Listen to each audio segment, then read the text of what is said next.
or some people like to call it a bowline. Okay, here's my tail. I want to make a small loop towards myself. See that? Now I'm going to take this tail, and the story was that the snake would come out his hole. See, he's coming out of his hole.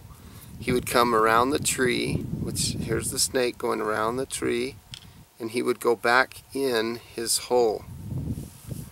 This is your classic bowline. Now, there's something that I like to do with my bowline that's a little different than the norm, and that is where the tail finishes. Right now the tail is inside the loop.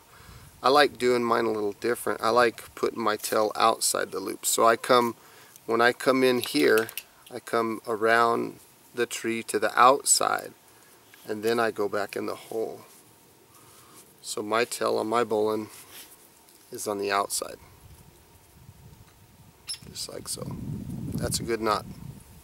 This one I like to use a lot when I'm towing things, because if you put a tremendous load on it, it's still very easy to undo. Good knot to know. The bowline. Okay, here's my working end. I'm going to make a small loop.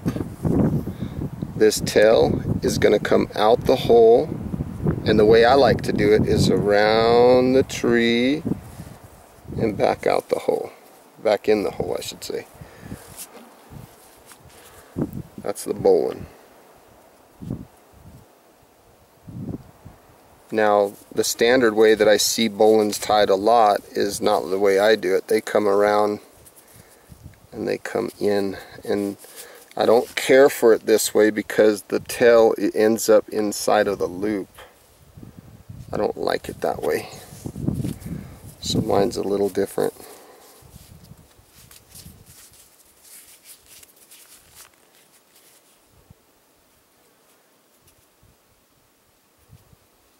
It's very good for a load-bearing knot because it has two pieces in here and only one in here, so you can tighten and tug all you want, and then when you're done you just flop this down and it loosens this, which in turn loosens the whole thing, and it basically falls apart right in front of you. My favorite knot of probably all of these is the bowline. Okay, I use this a lot for ridge lines when I'm going to be making any kind of shelter or any kind of protection of the wind, or in the case of the portion of the video where you saw that I had that back lay where I was showing my hands tying the knots. I used a ridge line and I used a bowline on the end. Now, like I mentioned earlier, I like my tail on the outside, but again, take this bowline, you know, run it around a tree, make you a good ridge line. Cool thing about this is you can put a ton of pressure on it. I'll show you this here while I'm doing this video. I'll show you. Okay, so I'm pulling this line back. Let's get this bowline. Okay, now let me come over here. I'm going to put a ton of pressure. You can see how tight I'm pulling this thing. Now let me undo it. Come up here to you, and you'll be able to see that even though I had a lot of pressure on this line, it's very easy to undo. There's my bowline. I put a ton of pressure on it. You just pull this single part off.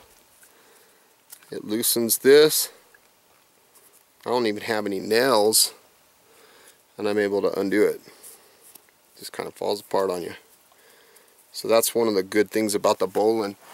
If you're going to tow a vehicle, pull your buddy out of the mud or whatever, use the bowline. Now, I want to show you one thing real quick while I'm thinking about the bowline, that if you want to add, say you want to tow something really heavy and you want to guarantee that that thing will come undone easily, let me show you something that you can add to your bowline that'll help make it come out. So you're going to tie your standard bowline right in around the tree. Okay, here we go. Now, when you get to this point where you would normally stick this through, just double it in half and then double it in half again and stick all 4 of those in and pull this tight.